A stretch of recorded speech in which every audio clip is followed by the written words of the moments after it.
Assalamu alaikum everyone, and welcome to another conversation of perspective. This is by Raabta, the public diplomacy initiative by Serena Hotels. Thank you very much for your overwhelming response to our conversations, which is our humble effort in trying to make sense of the present challenge. We have a crisis at hand, but what are the leading minds, the businessmen, the thinkers, the academia, and the policy influencers thinking? How are they making the most of it? Is this challenge going to lead to a brighter tomorrow and lay the foundation for a better world?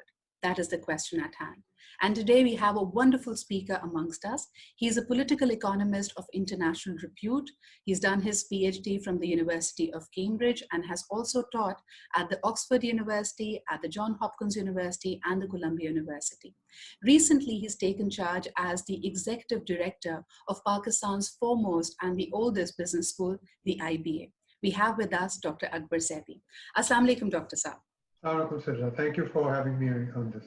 It's a pleasure, sir. And we are really trying to capture 29 years of, alhamdulillah, your academic experience around the world into a conversation. So first and foremost, as a political economist, how do you see the COVID-19 affecting the developing countries and in particular Pakistan?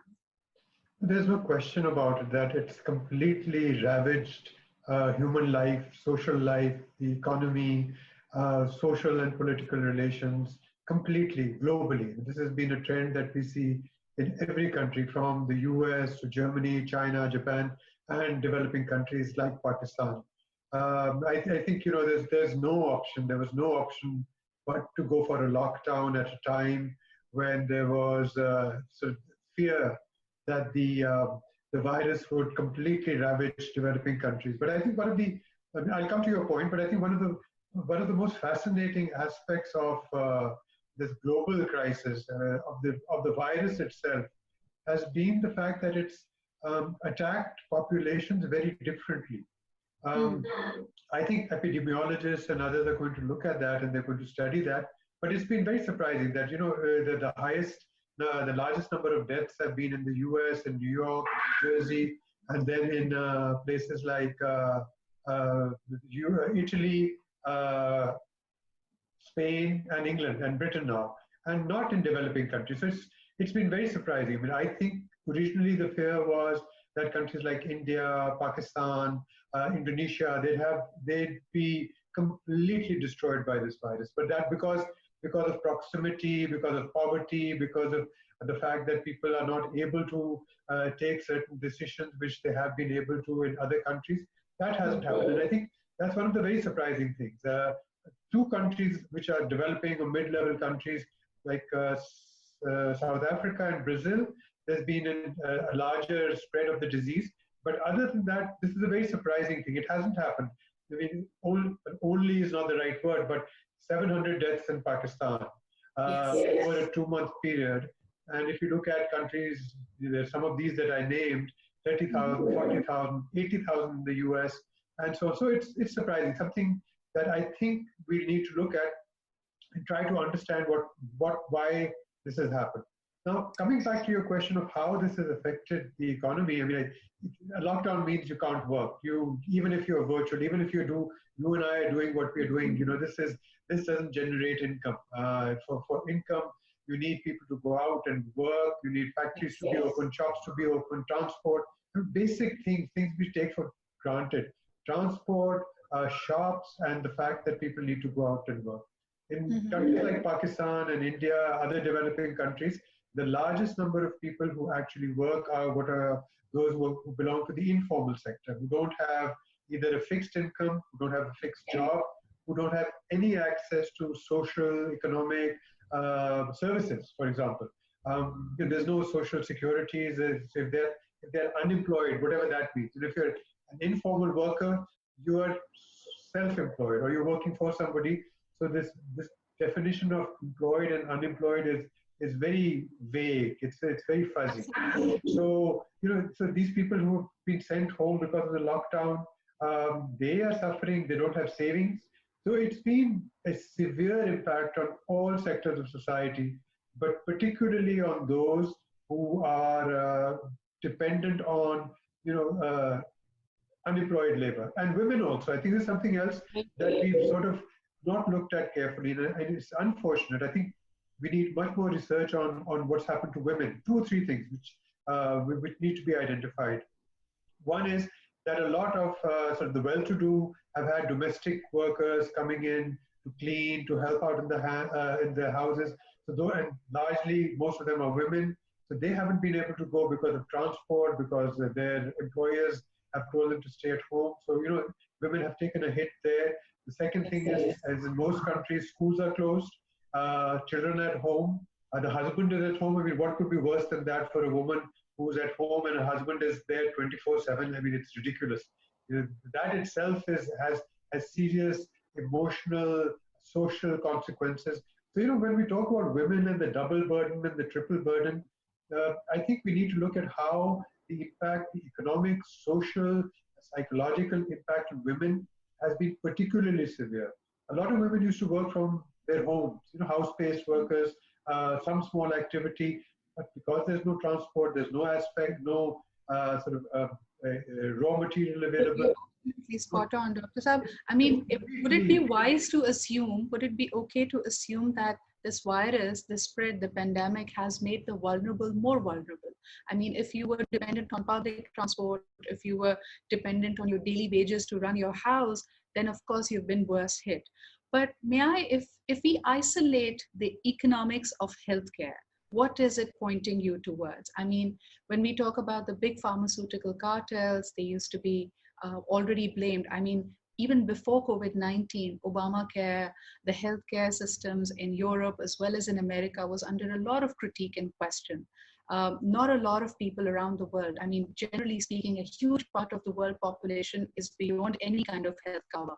Do you think that this COVID-19 and the pandemic and the way it has taken an economic toll will now push the governments, will now push the administrations to be more mindful of the economics of healthcare? I wish that would happen. I think in countries, developed countries where the toll has been very severe, Italy, Spain, Britain, maybe not the US because the toll has been very severe there. I think immediately after Boris Johnson was released from the hospital, his tone changed about the NHS. I mean, he's been attacking the NHS. The Conservative Party, the Tories have been attacking the NHS. The Labour Party has defended it. But I think there is a realization, and now, see, everywhere you see the celebration of nurses. You see the celebration of what are being called essential workers, frontline workers, whatever they are. In every country, they're different. So there's been a recognition, and I think this has jolted, and it's not just health also. There's another side to this which is very interesting. It sort of jolted people into realizing how important it is to have a public sector, public supported social system where health is very important, but also teachers. The fact that children, kindergarten children, college, metric, every age have been sent home and they're supposed to learn, and their parents realize that, you have to have skills to be able to teach. Not everybody can become a teacher. You just don't, this myth that everybody can teach. I think that there's also a realization about teachers. But so because this virus has escaped the very large population in our part of the world, in developing countries, in underdeveloped countries, I think that there the realization for a large-scale public sector health reform will not be as enthusiastically embraced as it has been, and as I think it will be in the developed countries. Right. Dr. Zaidi, what do you think about consumerism? There has been much thought around it, like globally the trends will change, probably globalization as we know it might change. But I mean, in Pakistan, I'm looking at the easing down of the lockdown in the last 3-4 days only, and we've seen throngs of people go to the markets. So is it that we're just impatiently waiting for the lockdown to be lifted and things will go back to the usual? Or do you really see that people will start viewing their purchasing patterns, their spending patterns to be different? Now they will rethink what is essential and what is not essential in their lifestyle. I don't think so. I think this is a short shock. I mean, I don't think this is going to have a 3-year, 5-year sort of effect. I think depending on whether it comes back again, of course, that's a major question, and whether there's a vaccine which is developed. These are critical questions and concerns.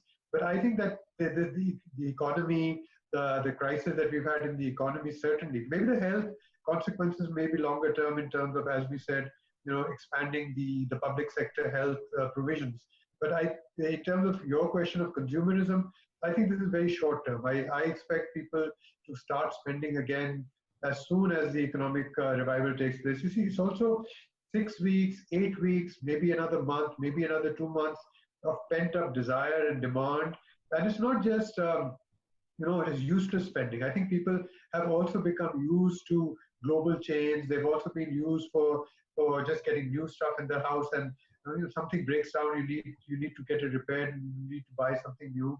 I don't see a permanent change in consumerism, consumer spending, and even globalization and the global chains. I think this is a shock, and after a shock, you come out of it differently, but we'll continue as we were differently, though.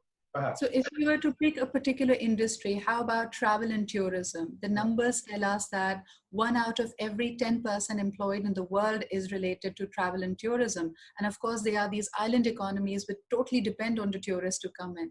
If that doesn't bounce back, and that's probably not even looking good for the next 10 months or a year, how do you think those economies will survive, and what will happen to those people?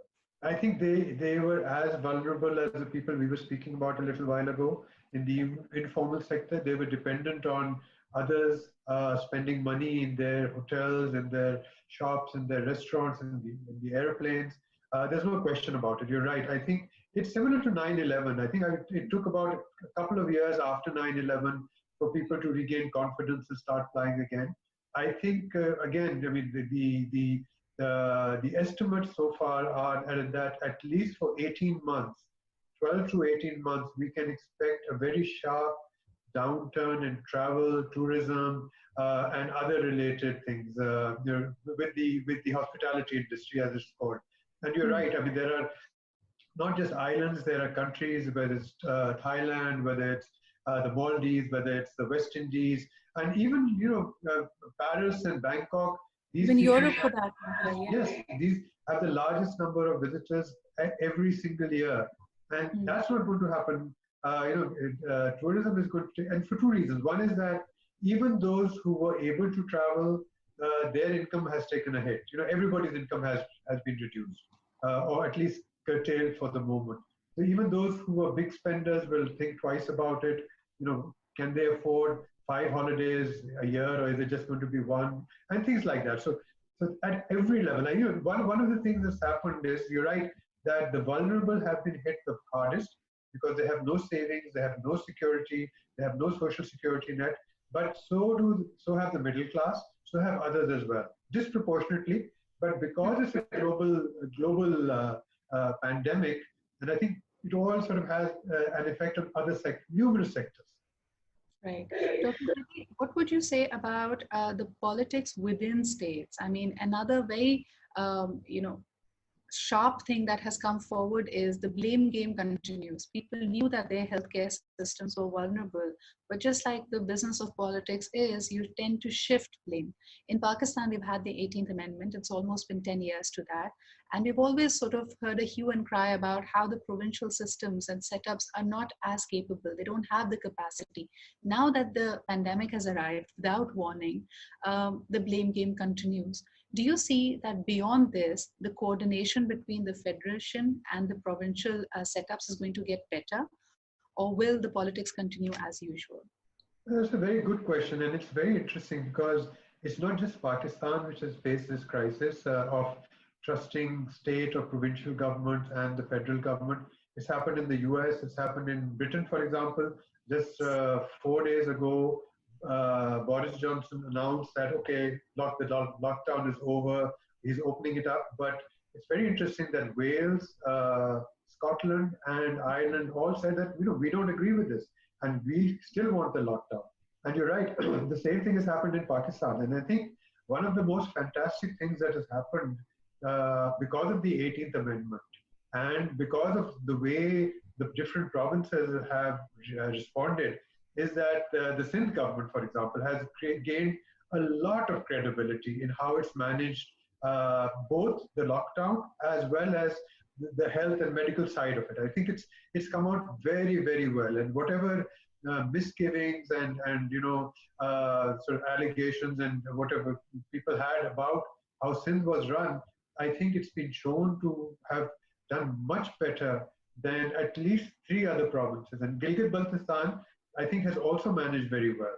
So you're right. I mean, if we had a federal structure, I think Sindh certainly would not have been able to manage that well. And I think it's now time to give provinces much more autonomy, many more resources, financial, administrative, and just more sort of responsibility, also more accountability. And I think the provincial elections, the local elections, they allow for for that sort of accountability to take place.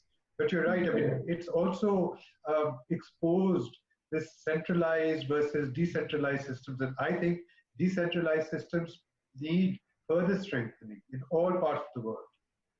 But provided that you give them more autonomy, more resources, Dr. Zaidi, what is your opinion about the individual independence? I mean, a lot of people have been saying that the provincial and the other authorities have been moved into action because the cost of inaction was too high. I mean, if the numbers had scaled up, then there would have been no face saving. But what it also gives room to, just like you mentioned a little while ago, you pointed towards 9/11. Right after 9/11 in the US, you had the Patriot Act come in, which basically, people willingly and without any argument against it, people's emails were looked into. There was no privacy as of such. So likewise, people are saying that after the pandemic, you have opened up the door for tracking the people. So it will be far more invasive of what the state would have knowledge for and what it can control. Do you think that's the way it's going to be for the world? I think we are already in a big brother society. I think in most countries, people know what's going on. They track people, whether it's through WhatsApp, whether it's through emails. I think we've become an over surveillance society. I mean, if you tweet something, somebody is going to take offense. If you say something on Facebook, you're bound to be in trouble.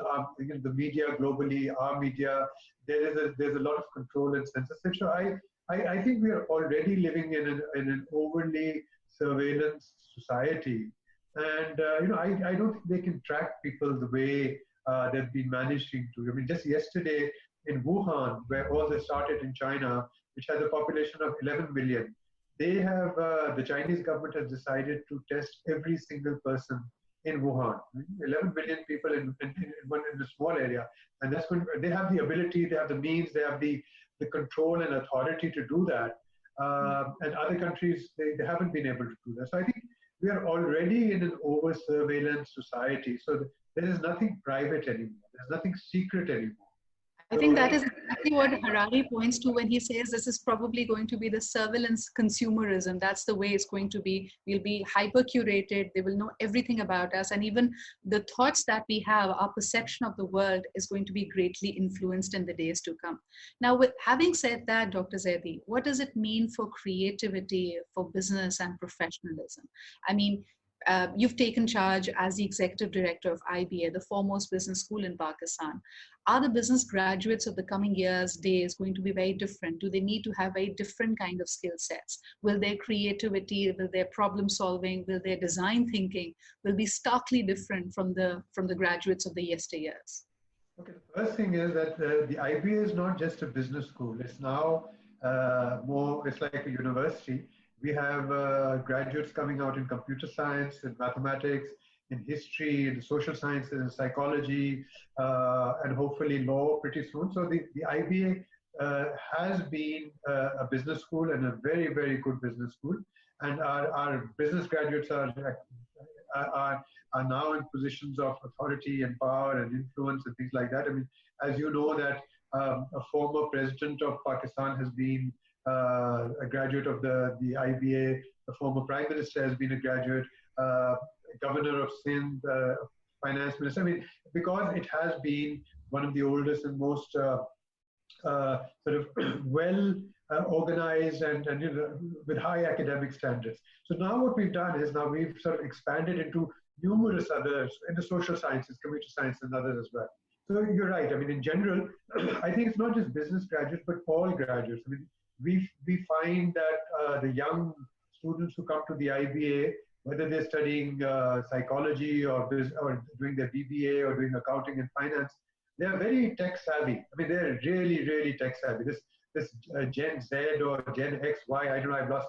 I don't know which alphabet we are on, but they're very tech savvy. So they already know. I mean, they sitting in a class in a semester, if you say, what's the name of that book, they'll tell you immediately. They'll say, it's written by so and so.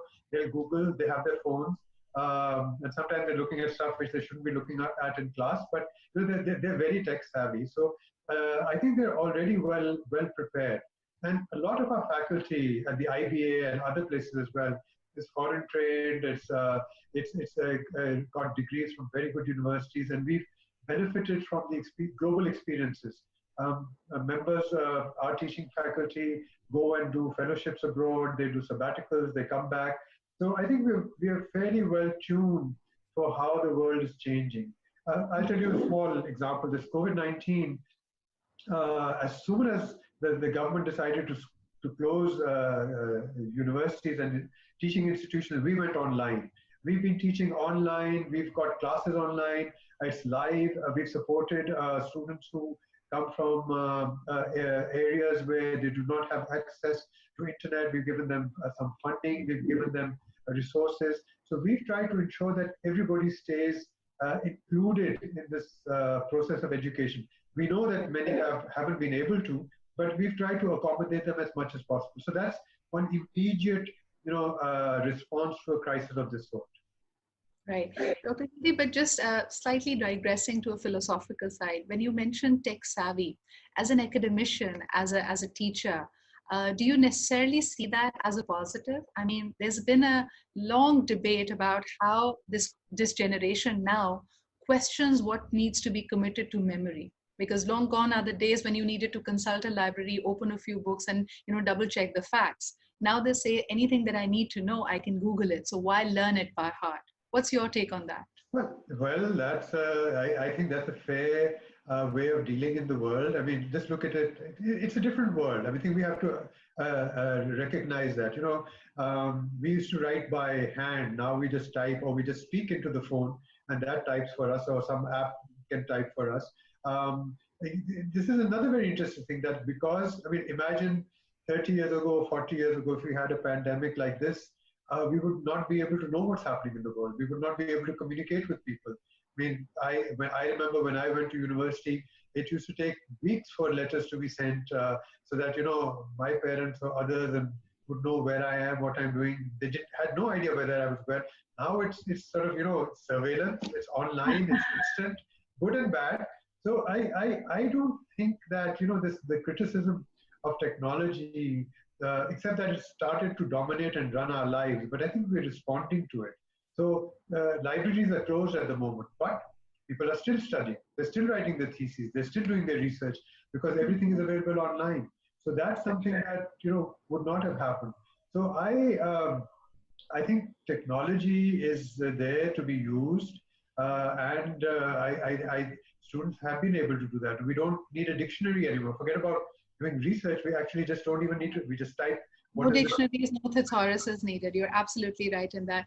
Dr. Zaidi, what does it mean for people who are now going to be, beginning their undergraduate studies? I mean, what fields will be taking off? What do you think? Because we're in this period of cyclical adjustments. There have been so many professions, just like we pointed out, if tourism and travel is not going to take up for a while, people need to do something. They still need to have a livelihood. So do you see any particular areas picking up? What would your advice be to students who are in the process of picking up a discipline? I think a lot of trends come and go. There was a time when you just become a doctor or an engineer. Literally it was that. And fortunately, people said, okay, we can become lawyers, we can become other things. Now you can become a social scientist, you can become a historian, you can become an anthropologist. So I think it's a very, very, productive and lively time to be young. 50 years ago, 40 years ago, those who were going to university didn't have opportunities, didn't have choices. Now, I mean, even in Pakistan, even in Karachi, you have people who come back with foreign degrees who are willing to teach, who want to teach. I mean, teaching at universities. There are so many universities in Pakistan where people, able to teach and get very good students. The media industry at the moment is going through a crisis, but the last 20 years, I think it's expanded. Online services, for example, I think there's a lot that's happening online, which people have started writing their blogs. Fiction. Who would have thought that somebody sitting next to you would start writing a book, and after a few weeks, okay, they've got a small short story somewhere. So I think there are far more opportunities for young people and also for older people, to be creative. I think I it's a think great. that's very heartening, very optimistic, and I love the fact that you've presented the world to have a plethora of opportunities. Dr. Zaidi, we're into the last few minutes of our conversation. If I were to ask you that if you could give one advice to Prime Minister Imran Khan in terms of how the political economic landscape is panning out right now, what would that be? But right now, I would say listen to medical doctors, and they have a lot to say. If doctors are saying don't open up, don't. If they're Mm. saying give us protective equipment, give them protective equipment. I think in this crisis, certainly at this moment, I'd say a number of things regarding this crisis. One, I'd say medical advice, health advice is fundamental. You can wait another few weeks and then start opening things up. Let this, the curve start falling. That's one. Second, I'd say trust your provincial governments much more. This is not about politics. This is about saving lives.